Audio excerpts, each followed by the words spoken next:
Sabrina was a woman who prided herself on punctuality. Her daily routine was meticulously organised, down to the last second. She began her day with a steaming cup of coffee, followed by a light breakfast, a tender kiss for her son, a warm embrace for her husband, and she was out the door. Her life operated with the precision of a finely tuned Swiss watch, a treasured gift from her husband, Ethan, on their 5th anniversary. "Honey, don't forget your phone," Ethan reminded her as she reached the doorway. "What would I do without you?" Sabrina replied with a grateful smile, taking the device from him. "Ilara, please ensure Sean finishes his yogurt today. He skipped it yesterday," Sabrina instructed the nanny. Ilara nodded, holding the energetic 3-year-old, who smiled at her warmly. Ilara listened intently, reacting with, "Amazing," and "Is that so?" at just the right times. Sean adored this attention. Sabrina had noticed Ilara's gift for active listening right away when they hired her a year ago, a rare and valuable trait. Sabrina cast an evaluative glance at the nanny. Ilara was roughly 5 years younger than Sabrina, with lively brown eyes and chestnut hair, casually tied in a loose bun. Typically dressed in jeans and oversized sweaters, today she wore a light dress. Perhaps the weather had warmed up. Sabrina didn't dwell on it. She shut the door behind her, not to return until evening. Once in the car, the woman realized she had left behind her bag with her laptop and crucial documents. She had a significant client meeting at 10, and the bag held all her prepared materials, the presentation and the contract. Frustrated, she hurried back to the house. The door swung open noiselessly, a testament to Ethan's meticulous care 7 years ago when they first moved in. "So the front door sound doesn't wake Sean when we come home late," he had explained. The memory brought a pang to Sabrina's heart. The bag was in the hallway, right where she had left it. Sabrina was about to pick it up when she heard laughter. A woman's laughter, playful and flirtatious. The kind of laughter that... No, it couldn't be. She froze. "Stop it, Ethan!" Ilara's voice sounded different than usual. There were undertones not meant for an employer's ears. Silence thickened around Sabrina, turning her into a speechless statue. She quietly moved toward the sound, feeling each step as a struggle against a strong current. "Come on, she's already gone," Ethan's voice low and husky. Sabrina had only heard that in his tone in their private moments, when the bedroom door was locked, and the world shrank to the size of their bed. She stopped at the slightly open kitchen door. A painful desire to look inside battled with paralyzing fear of seeing something that would change her life forever. "We should continue your love games only when you hear the car leave." Ilara laughed again. Slowly, as if in a dream, Sabrina peeked through the crack. Ethan was standing, pinning Ilara against the kitchen table. His hand gently brushed a strand of hair from her face. The same gesture he had once used with Sabrina. The nanny smiled up at him, her eyes filled with the same tenderness one reserves for a loved one. Time stood still. Somewhere, far away in another world, the wall clock ticked. The coffee machine hummed, and 3-year-old Sean watched cartoons in the nursery. But here, in this frozen bubble of time, there were only the 3 of them. Husband, wife, and the woman between them. "Come on," Ethan whispered. "This is not the first time. Everything will be all right." Not the first time. Those words fell on dumb Sabrina like an avalanche on an unhidden skier. So, this had happened before. But how long? A month? 6 months? Or the whole year Ilara has been working for us? "And you didn't want me to come work for you," Ilara purred meanwhile, and Sabrina remembered their argument, Ethan's insistent objections to hiring a nanny, which she had taken as concern for Sean's safety and their family budget. Sabrina felt paralysed. Her feet seemingly glued to the floor. She couldn't move or speak as a whirlwind of thoughts consumed her. Sean, the mortgage, their shared business, her parents living far away, the summer vacation they had planned. What should she do? Make a scandal right now in the kitchen? Leave quietly, pretending she saw nothing? Pack her things and take Sean with her? She was at a loss. The woman who always had a plan, a meticulous schedule, and a well-thought-out strategy was now utterly helpless, faced with betrayal. The sound of Sean crying in the nursery jolted Sabrina from her shock. She heard Elara say, "I need to check on the baby," followed by Ethan's response, "Go, and I'll make coffee. We have the whole day ahead of us." The whole day. While Sabrina would be negotiating deals, reviewing contracts and planning marketing campaigns, these two would be enjoying each other's company, in her home, near her son. She retreated into the shadows of the hallway. Elara walked past, unaware of her presence, and entered the nursery. Sabrina listened as Elara comforted Sean, her voice soft and soothing as she told him a story. Then a sudden clarity struck Sabrina, like the final piece of a puzzle snapping into place. A plan materialized in her mind, as clear and precise as crystal.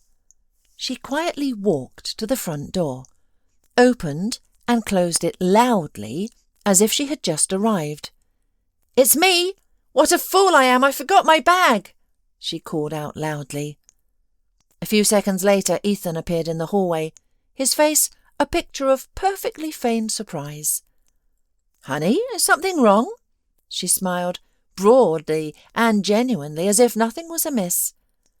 "You won't believe it, but I was on the way to the office and realized I'd forgotten my bag with the documents. And you know, I have an important meeting today." "Oh," he nodded. "It's right here in the hallway." "Okay, darling, I'm leaving," Sabrina said, taking up her bag. "And where's Sean? With Elara in the nursery?" Ethan shrugged. "He's being fussy today." "Poor baby." Sabrina shook her head. "I'll go kiss him one more time." Sabrina entered the nursery. Elara was sitting on the floor next to Sean, who was engrossed in playing with his building blocks. Her cheeks were slightly flushed. "Ethan says you're being fussy," Sabrina asked, kissing her son on the forehead. "A little," Elara replied, "but we're playing now. Everything's fine." "Wonderful." Sabrina straightened up. "Elara, can I have a word with you?" They stepped out into the hallway. Ethan was lingering in the kitchen, pretending to be busy with the coffee. "Listen, I have a favour to ask," Sabrina began. "Today is our anniversary with Ethan. 7 years together. I want to surprise him. Could you leave a bit earlier? Around 5? Elara blinked. "Of course, no problem." "Just don't tell Ethan, okay? Let it be a surprise." "Of course. Congratulations on your anniversary." "Thank you," Sabrina smiled. "See you this evening, then." She left the house, got into her car, and drove towards the office. At the first traffic light, she pulled out her phone and dialed a number. "Good morning, Carl. Listen, remember you offered me a stake in that project in a town on the seaside?" "I'm in." "Yes, right now." "No, Ethan doesn't mind. We've discussed it. I'll come by today and sign the papers. And one more thing. I need a good family lawyer. Can you recommend anyone?" In the evening, precisely at 6 o'clock, Sabrina walked through the front door. As anticipated, Elara had already left. Ethan met her in the living room, unusually cheerful. "How was your day?" he asked, giving her a peck on the cheek. "Quite productive," Sabrina responded coolly. "And yours?" "Nothing out of the ordinary," he said with a shrug. Elara mentioned she had to leave early. Something urgent came up. "Really?" Sabrina pretended to be surprised.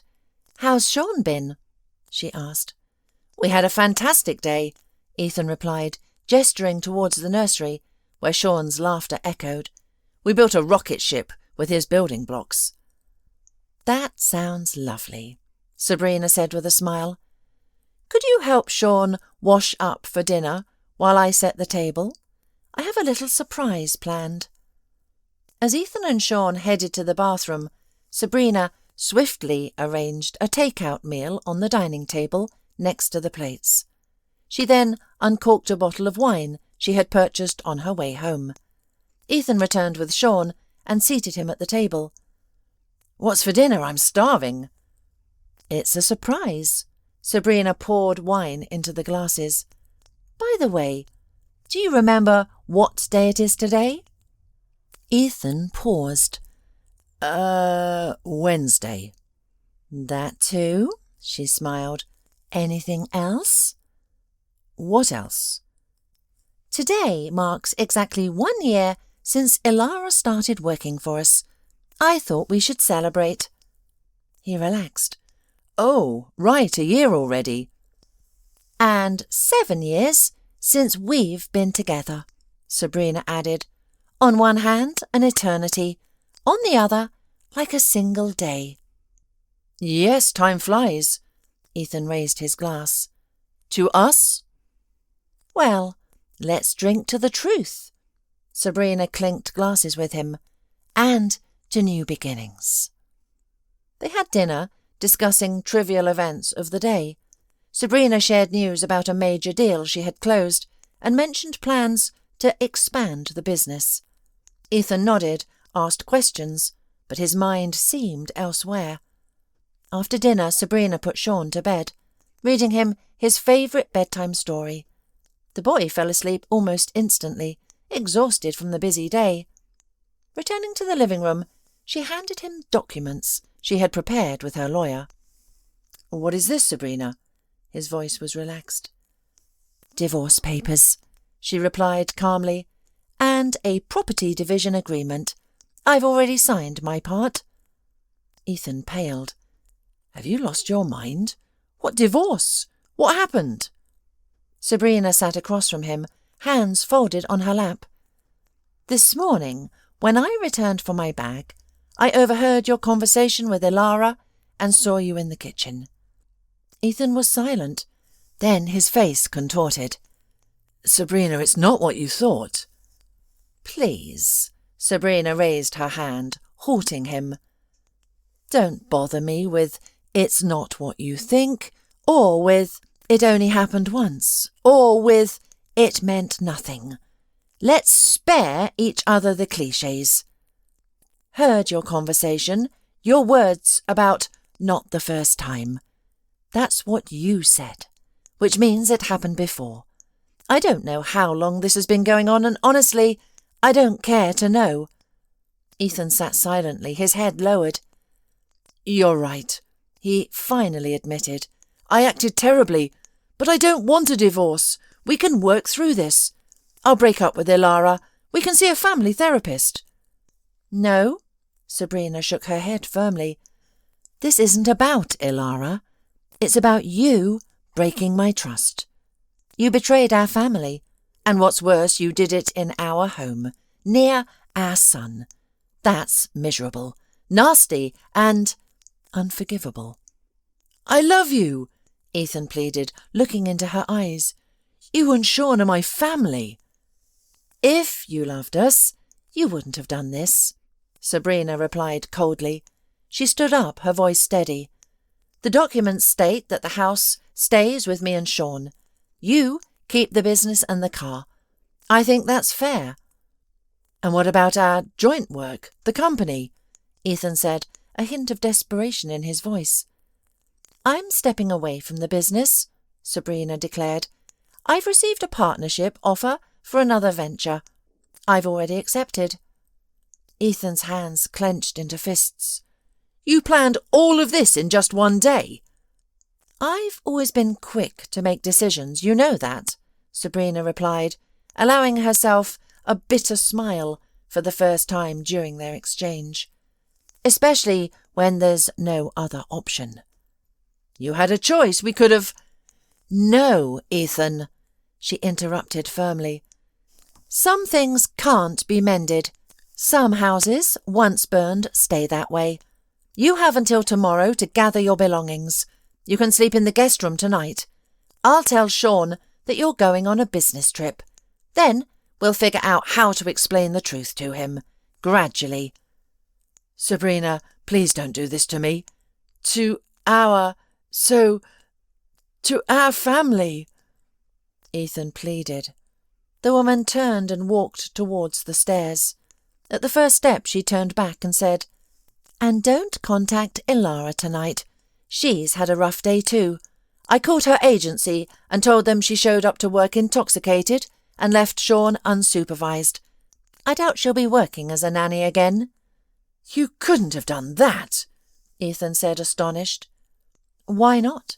Sabrina stopped midway up the stairs. "She destroyed my family. I destroyed her career. It doesn't make us even, but it's the best I can do in this situation, and honestly, perhaps I prevented other families from that snake." She went upstairs, entered the bedroom and closed the door. Only then, alone with herself, did Sabrina allow the tears to flow. She cried silently, hugging a pillow as she had done as a child when she didn't want her parents to hear. In the morning, when she came down to the kitchen, Ethan was already gone. His toothbrush, razor, and several shirts from the closet were missing. On the table lay signed divorce papers and a short note. "Forgive me. I was a fool. Don't worry about Sean. I'll help you both as much as I can." Sabrina filed the papers away, threw out the note, and began preparing breakfast for her son. "Mum, where's Dad?" Sean asked when he woke up. "Dad's on a business trip, sweetie," she replied, placing a bowl of oatmeal in front of him. "He'll visit you soon." "Is Ilara coming today?" Sabrina shook her head.